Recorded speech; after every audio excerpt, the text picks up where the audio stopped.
So if you are an international student or a foreign worker who has experience in the essential occupation in Canada, this week's message from the immigration is absolutely clear. We want you to stay. This is Dikshit Soni from Saab Immigration Services. Along with me is Vikas Joshi from Saab Immigration Services. We are both regulated Canadian immigration consultants. And today we'll be discussing about who's eligible, what does it mean for international graduates and work permit holders in Canada. And we'll be addressing certain questions that we have had from our clients about what this policy means.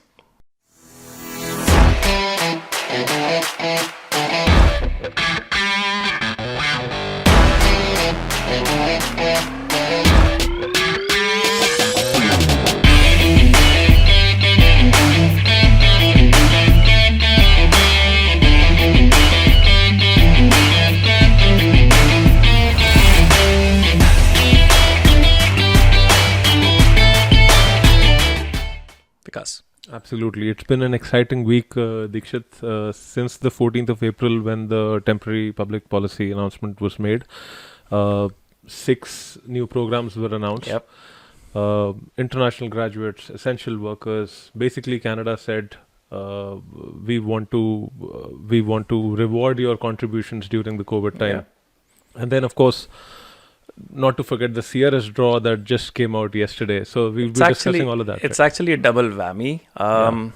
See, I think the message has been clear since last year. The minister had announced, the honorable minister had announced 410,000 plus new immigrants to be admitted into the country as permanent residents for the next 3 years. Yes.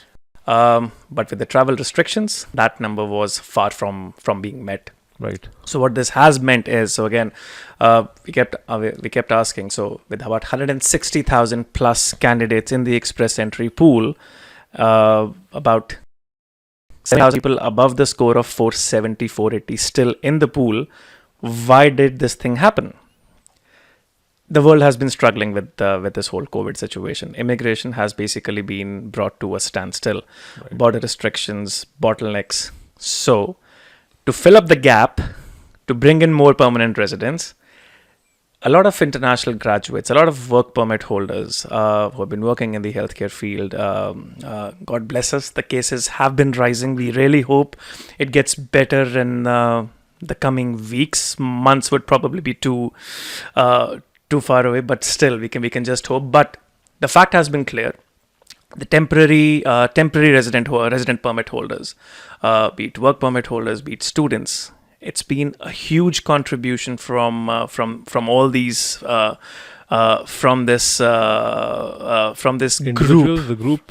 group that has helped Canada and the economy and the community during this time. So yes. It is a blessing for everyone who's in Canada. It had been very, very competitive. It still will be in the next few years when it comes to express entry. But yes, it's a great news. The government has honored the contribution. They have rewarded the contribution of the people in Canada, saying that, yes, we want you. Can we quickly try and, just briefly explain what these different programs Sure. are? Okay, so basically 6 streams, they say. Yes. Let's start with them one by one. International graduates. So if you have graduated after 2017, you are working and you have a job. You are actively working. There was a very clear statement for those who understood, but it says working under the definition of subsection 73 bracket 2 of the Act. What does that mean? People are asking. A lot of people actually asked whether they are eligible. They've just graduated or they did one program. Now they're currently on studying their second program, but they are working. Are they eligible? I would just like to explain this particular caveat in this policy.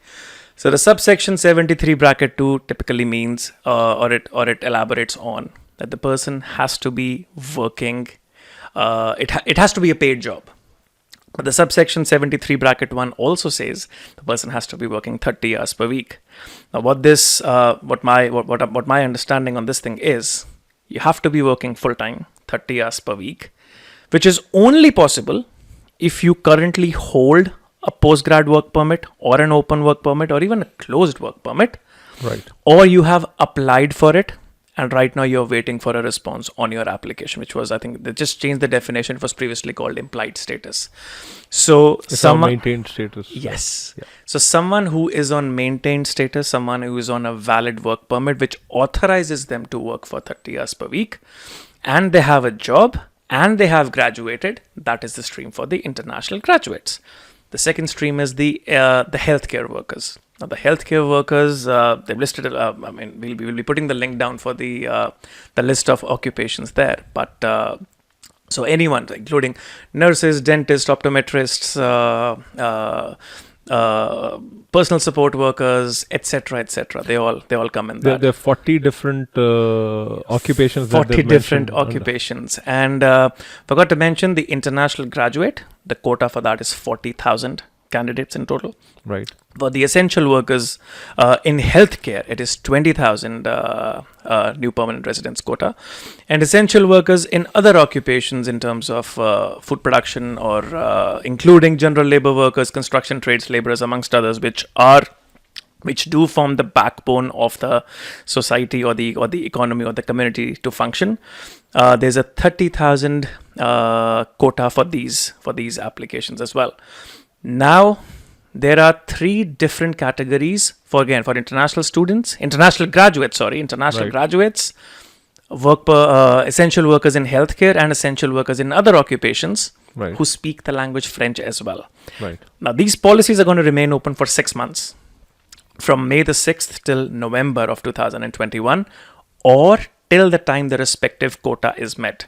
The most interesting part here is, if you are a French-speaking candidate and you've been an international graduate, or you're working in the health occupations, or you're working in any other essential occupation, there is no quota. So theoretically, they can accept unlimited applications under this. Right. So that's about the program. And just to add to that, these are all in Canada applicants. Yes. Right? It's not like a French-speaking national living in South Africa, for example, sees this program and decides to apply under this. That's a good point, because we always want to apply any of the policy to us. Yes. So when they say international graduates, they mean if you were if you're not a permanent resident or a citizen, you have studied in Canada in one of the eligible institutions, even in Quebec, you are eligible.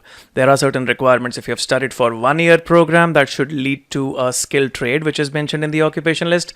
Or if you have studied a 2 year program or any program equivalent to 2 years. So for example, if you have studied one program for 8 months, and you studied one more program for 8 months, that also renders you eligible as long as you are working right now.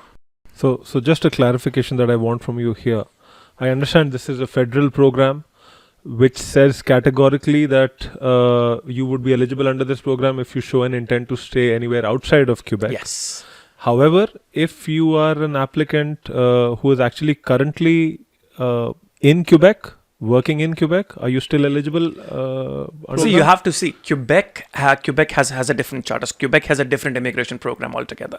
So what this means is, if you have studied in an eligible institution, even a private institution, if the program is more than 900 hours, or if you've studied in a publicly funded institution, whether it's a college or a university, or you have accrued this experience in Quebec, you are eligible. However, you have to show the intention that you intend to stay outside the province of Quebec. Right. For sure.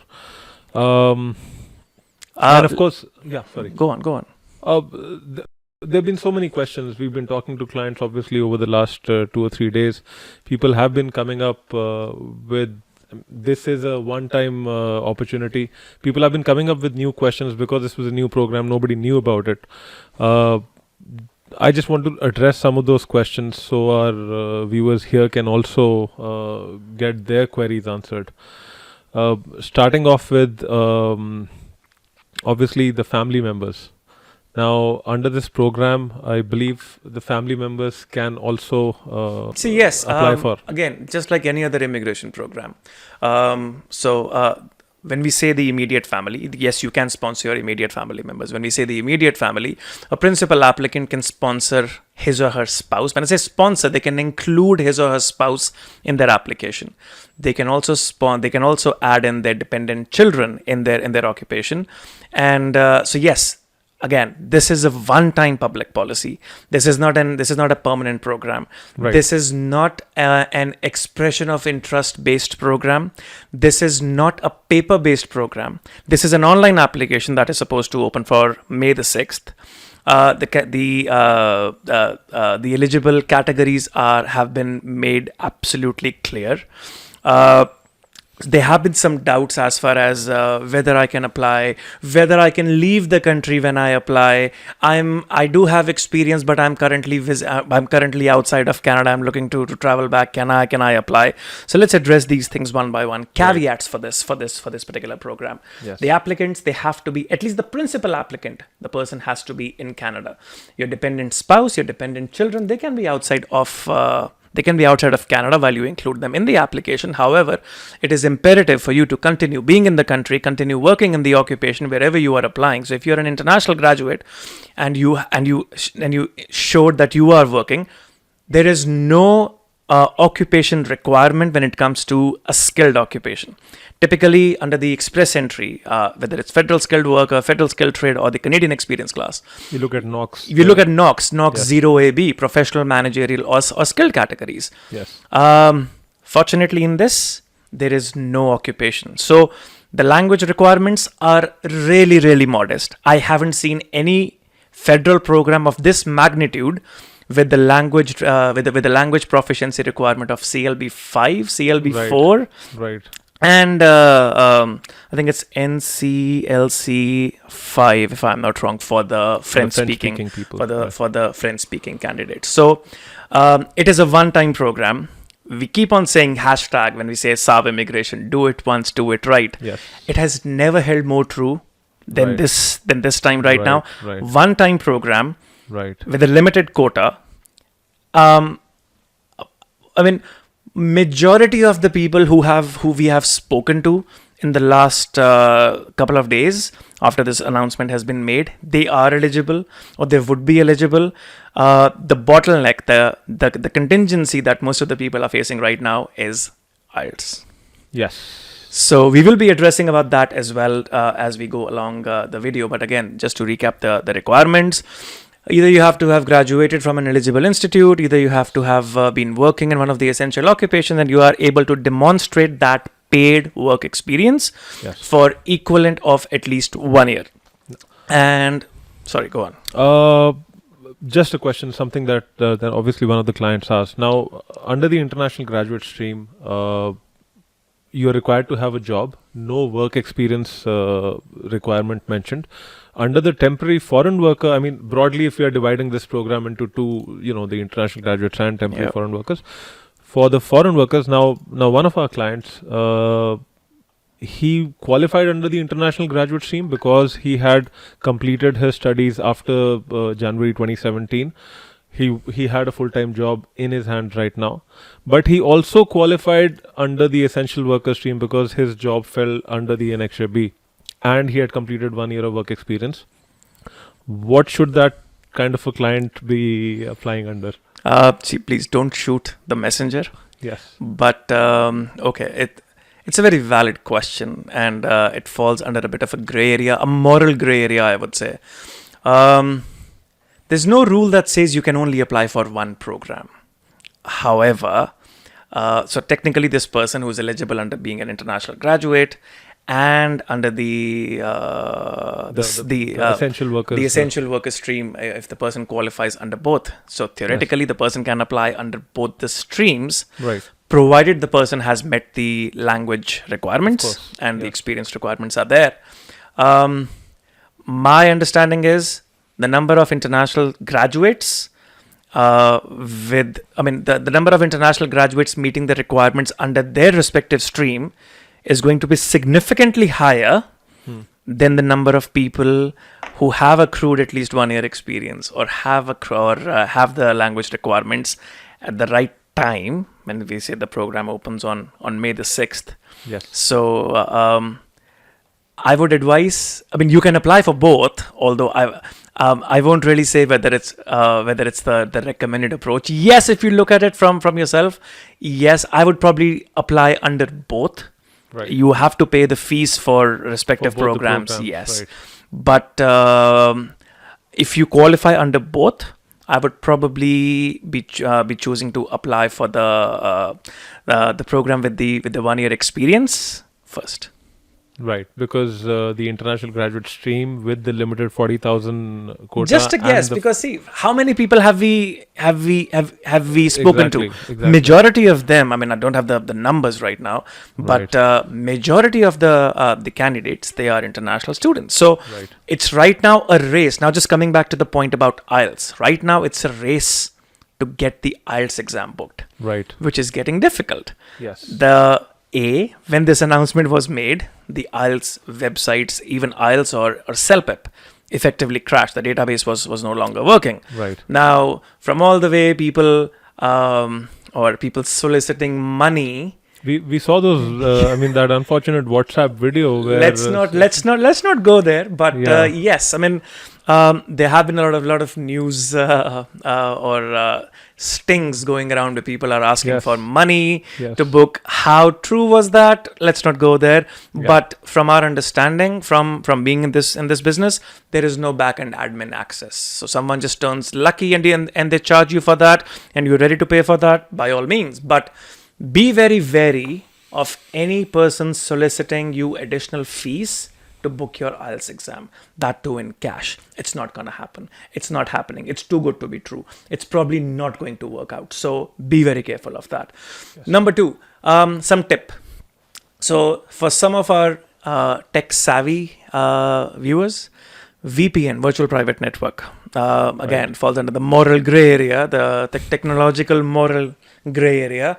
But again, you're not doing anything wrong. If you're doing it for the right cause, by all means, VPN is basically to preserve your privacy. But yes, Right. so from what we realized, from what we spoke to the people who are behind the scenes in the whole IELTS scheme of things, Right. the database crashed. So any traffic leading from Canadian servers was not being able to route it. So the best way was getting a VPN, using a browser which can ping your location to some other country, and people have been successful to book their IELTS. So you can Google, ask your friends more how to use VPN, but that's another thing to keep in mind. From very reliable sources, people who operate IELTS training centers. There are news. There are provisions being made to increase the capacity, Okay. to increase the capacity for their IELTS exam all across Canada. That's in the month of May. Yes, I think April and May both. But again, considering the large number of people trying to book the exam, like I spoke to people who have booked exam for May, June, July, all the way, and they're trying to book exam if at all any date opens for the month of April as well. But keep an eye out. If you're lucky, help your friends. Social media is very active. So again, spread the word. If you have been able to give the exam or book your exam, again, it's time to pass it on. So if you're not able to get a date for April or May, book it for June, July, whenever you get it. That's the best. But keep trying for April, May. That's the best you can do. I mean, Yeah. It's probably again we're just trying to give out the information, but it does fall under the moral radar as well. Whether Right. it's the recommended approach to bombard the IELTS system with doing multiple bookings. But Right. again, for some, this information is for people who have not been able to book their IELTS exam. So if you have not been able to book the IELTS exam, prudence suggests keep on looking out. Keep on probably use VPN or have your friends try out from your home country, from back home. You never know. Because yes, they are trying to increase their testing capacity. So yes, so IELTS is a huge bottleneck right now, which I hope gets resolved for most of the for most of the candidates. There's also CELPIP, right? IELTS obviously is a more famous test that people tend to take, but there's CELPIP. People might be able to book So under three CELPIP options. as well. So three options. So if you are looking to book your language test, and we're talking about English specifically right now, IELTS IDP, IELTS British Council, and CELPIP, CELPIP. So go out on the internet, try and get whatever date you can. You're looking to book the general module, the general training module, and CLB5. CLB5. I mean, people are saying, where can we book? Where can we get the training? CLB5. Book the date. Worry about that later. I don't think it's going to be a problem for most of the candidates, but still, in case you do need help, there are tons of resources available over the internet as well for this. Right. So CLB5 for the international graduates, but CLB4 Yes, for the even lower. So the effectively, essential workers. what the government has done is, hey, we want permanent residence. We understand people here, they're battling with COVID, restrictions, going out, not being able to invite their families from home, not being able to go out because the time is ticking and all that. So basically, this is the chance. This is for everyone who have contributed, who have studied in Canada, who are contributing, or who have the potential to contribute to the economy. And again, the overall COVID recovery does take into account the immigration levels in the future as well. The government also recognizes that. That's why we are seeing incremental levels of immigration coming up every year.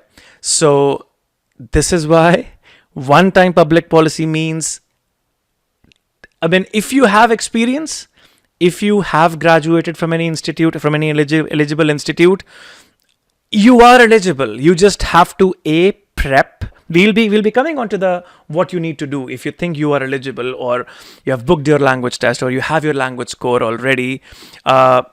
Many questions were asked, so we'll be addressing them one by one. And so again, double whammy. So this week, no one really spoke about the express entry draw that happened that happened yesterday as well. Two draws. Exactly. I was ready to retire into my bed at 9 p.m. yesterday. I was completely exhausted from the day and night before, and then suddenly I see this update. 417, the second largest draw in CEC or CRS history, actually. 6,000. 6,000. So yes. So again, two records broken for express entry in the span of 4 months, 3.5 months, 4.5 months. So February. 3.5 months, sorry. And then April. February and April. 26,000 people invited in the month of Feb, and 6,000 now. So again, the message is absolutely clear. If you're in Canada, whether you are someone who is in the express entry pool, your score, again, 417 it went to. All this happening because of the travel restrictions, because they want to meet the immigration quota. That's probably not the best way to put it, to meet the immigration quota. But yes, Canada needs immigration. That's what their targets, 1 million plus people for the next 3 years, including 2021, says. But yes, I mean, it would have been really unfair or really cold on their part to ignore the people who have been contributing to Canada in whatever ways. And so yes, this is one.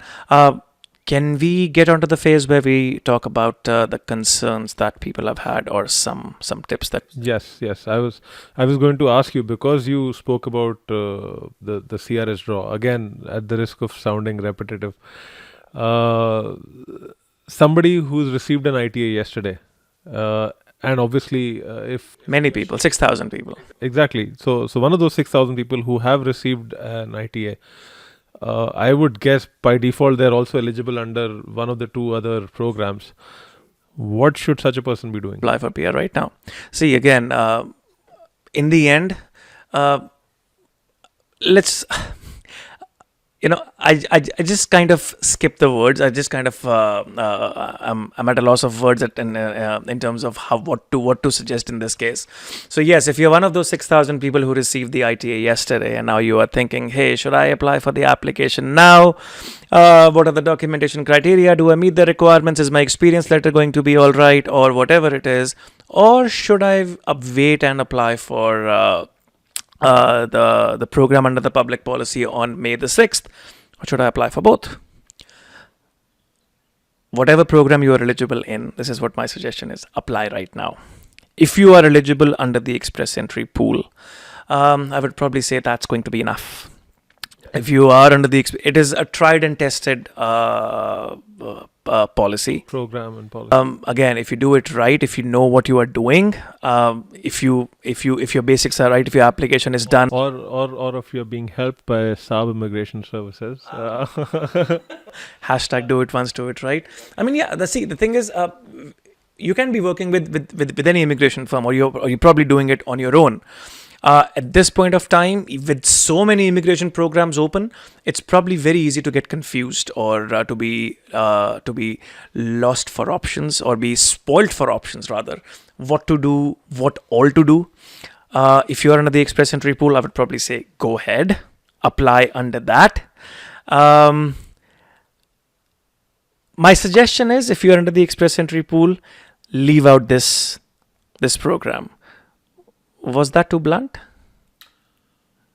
I would have done the same actually, just because there's a limited quota there, and I have already, I mean, see, it's the same thing. So if someone is eligible under the express entry pool, and someone meets the requirements for the Ontario Immigration Nominee Program, just for example, how do you decide whether I just leave my application for the express entry pool, or should I apply for Ontario PNP because me and my employer, we meet that eligibility requirement? So that will give me two opportunities. So I can apply for express entry and get the PNP, or get the PNP and then apply for a paper-based PR application. So again, I mean, that's again dependent on your particular situation. But if you feel your application has been done right, at the risk of spending more money in terms of government fees and probably consultation fees by any immigration firms, if you're not doing the application on your own, it's your choice, I would say. But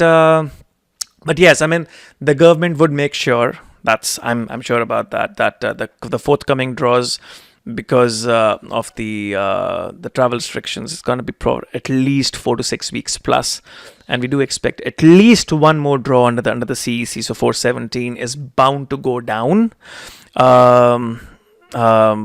But again, I mean, it's just anybody's. We're just making an educated guess based on the trends. But yes, so again, it was a little morally, a morally ambiguous sort of discussion. I mean, way to go. But again, so there's no rule that says you cannot apply under two programs. Whether you want to do that or not, that is anybody's guess. So I would not really go into that. What next? Should we come on to the technicalities of the program? Now, people have been talking about this program, and they've been using terms like on the 6th of May, I want to be in the pool of this new program, and when will I get the ITA under this program? And because we're still under the inertia of the express entry system. Yes, what is my score going to be under this thing? Questions like those, which I believe don't really matter here, because this is just an application for permanent residence. FIFO, first in, first out. Till 2014, before express entry, the federal skilled worker program was, if you meet the minimum requirements, apply first before the quota is met, or before the program is over. This is going to be similar. The only difference is this is going to be an online program, which most likely would have government issued forms that one has to fill up and submit. So a tip for anyone: there is no ITA, there is no expression of interest, there is no score-based system. The eligibility requirements have been made abundantly clear by the government. So again, we would be putting the link in the description for this video, so you can review it in detail. And if you need questions, you can reach out to our office. So if you meet the requirements, you are good to go. That being said, So it's 70. So it's about 3 weeks time from today. It's about 3 weeks time before the applications they start getting submitted. My advice right now, start prepping the documents. This may not be that you are able to book a slot. This may not be where you are looking to get an IT or you have 14 days or more time to submit the application. If you have your language test booked, if you have your language scores in your hand already, if you are eligible, make sure that you start working on your application right now. There are tons of things which are required from your 10-year history, for addresses, your work history, what documentation you need, what format does your job offer letters have to be, and so on. We should also be working on our PCCs, the police clearance certificates, and the medicals right now. It's not really, see, if I go back to the 2014 Federal Skilled Worker Program, there was no requirement to get the medical or the PCC done at the early stage of the application. You could do it later on as well. Right now, but my advice would be, it's better to be over-prepared than be Correct. under-prepared. It's a one-time public policy. It opens on May the 6th. A PCC, from depending on what country that you are applying from, it may take anywhere from a week to about 2 months. So I hope it doesn't take 2 months for anyone, but still, it can take time. There can be administrative backlog, administrative bottlenecks over there as well. Right. So start the process for that. It will cost what, $50 to $100. In case it's needed again, it can be reapplied, but it's not worthwhile to miss this opportunity on just not having the PCC. Even if you are able to show that you have initiated the process to apply for the PCC, you are good. As far as medical is concerned, it's valid for 12 months. I would advise to get the medical done at this stage as well. As far as the processing times are concerned for this particular program, it's anybody's guess. I'm sure the government wants to get done with this backlog or the previous backlog as soon as possible. But considering that they're saying, okay, people are already in Canada, you're already working, you're already contributing, you do have the option of applying for a bridging open work permit or extending your work permits while your PR application is in process. So that's absolutely fine. You can apply for that. I won't say you should be worried about the processing time. It may take. There are delays in processing the CEC applications right now too. So we can't really say how long it may take or how soon it may happen. Right. But hope for the best and be prepared for the worst case scenario. Not the worst, but the worst case scenario that it may take longer than normal to process these applications. Right. And what form of an application is it going to be? Like, okay, what are the forms that one would have to work on? Is it going to be online? It is going to be, all the forms, they're going to be filled up online itself. I'm assuming that they're going to be the regular forms that we were doing for the other economic class applications, unless there's a caveat from the IRCC that these specific forms. I'm sure there are going to be some specific forms that we need to fill up, some checklist as well. So we'll wait for that to be released, which is not here at this point of time. But yes, so at least if you're working with an immigration firm. At this point of time, there are few things that are going to be crucial. Experience, efficiency, and how adaptable are you? People have been asking us, a lot of clients have been asking, it's mad rush. Effectively, everyone is eligible, right? Exactly. How are you planning to prioritize the applications, or how much bandwidth do you have to process the applications, and so forth. So we have a very I'll just like to again, we announced it over the radio yesterday as well. We are I won't say we are the most, but we are one of we are one of the most efficient firms at the risk of sounding boastful, actually. But again, see, technology is your friend. It hasn't held much true more than today with these kind of applications. The checklists are there, the document requirements are there, but it's very important to be at the right place at the right time with the right kind of guidance and the right kind of documentation. In case if you fear that you don't meet the requirements, or if you may whether you may be eligible or not, now is the time to have your case appraised by an immigration firm. We have offices based out of Mississauga and Kitchener in Canada. So we'll be sharing the link to book with us, whether it's virtual, whether it's in person. Actually, it's going to be all virtual right now. So, At the moment, yes. so You might be sitting anywhere in Canada. Actually, anywhere in the world. But since we're talking about this particular this program, particular program. it can only work for people who are in Canada Yeah. right now. So yes, so again, as we said, technology is your friend. We have a very robust system when it comes to handling these cases in bulk, when it comes to handling these cases with efficiency. So give us a call, and again, every case is different. It's not we're filling up the same forms for everyone, or we're just giving the same cover letter or the submission letter for everyone. So every case is different. So best to schedule an appointment and seeing where you stand, where your application goes, and so yes, so bandwidth is a huge issue, but yes, we can take care of you. Don't worry about it.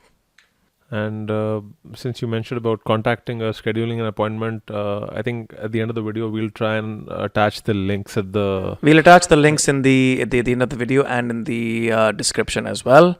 Right. And closing notes. Did we miss out on anything so far? I believe we've had a pretty wholesome discussion. This is the gist of whatever we've experienced. This is exciting time. I mean, I'm really happy. It's really exciting, but again, just on the closing notes, it's really exciting. But I'm seeing a lot of candidates getting cynical as well. Yes, there was a huge excitement when this program was announced, and when slowly they started realizing that, hey, almost everyone is eligible. Oh, how long is this program going to be open for? Oh, it's going to be filled up in just one day. Oh, I only got my IELTS date for the end of May or in the month of June. Should I even bother about doing this thing? No one can predict how long would this program be open, but everyone can take cue from the government's policy that this program is going to be open for 6 months, from May till November, or till the time the respective application quotas are met. So yes, the applications are abundant. Yes, the requirements are not that much. So many of the candidates, they would be eligible. But again, if you're getting IELTS date later on, if you're getting CELPIP date later on, that's fine. There's not much we can do. But again, don't be cynical. No one can predict how long would this program be. Even if you're not able to meet, even if the worst case scenario, this program gets over within a few days or a few weeks or probably one day or a few hours, it can be anything, or it can last for a few months. Even if that happens, imagine this. Yesterday's express entry draw was 417. Anyone with 1 year skill level experience in Canada is able to apply. So out of the 40,000 international graduates, or about 90,000 candidates that we were talking about, 6,000 already received the ITA. My read is the express entry draws are going to continue, even if they happen intermittently. Like there was a bit of a lull after the 26,000 candidates draw happened. The 75 cutoff score happened in the month of Feb. But the trend that we have seen this week and in the last few months is an indication that the government is favoring people who have been working in Canada, who have graduated in Canada, who have skilled experience or experience in the essential occupations in Canada. So again, don't be cynical. There's always light at the end of the tunnel. It's just the beginning. Congratulations to everyone who has been eligible under this stream. And we wish everyone all the best. Again, just at the end, my name is Dikshit Soni. I'm a regulated Canadian immigration consultant and commissioner of oaths in the province of Ontario. With me, Vikas, who is going to reintroduce himself once again at the end of this video. You've given my name out already, Vikas Joshi. I am also a regulated Canadian immigration consultant. We are both, should I say, looking after SAB Immigration Services? We are looking after SAB Immigration Services. We are trying to look after all our clients, the immigration fraternity, should we say? Yes. And so yes, in case you have any questions, no matter which part of the world you are from, no matter where you are, no matter whether you are in Canada, whether you're eligible under this program, or you're looking to immigrate to Canada under any other stream, we are here for you. We have offices based out of Mississauga, Ontario, and Kitchener, Ontario. The phone number, which will be mentioned in the description as well. And so yes, I think a pretty wholesome, long discussion. So we are live from our Kitchener office at this point of time, and we hope the video should be live very, very, very soon. And I think we covered all the points for today, right? I think so too. Yeah. Perfect. So call it a day. Call it a night, actually. Call at it this a point, we've had a very busy day. I mean, we were wanting to do this video for a long time. It just kept going on, and we ended up starting after. That's fine.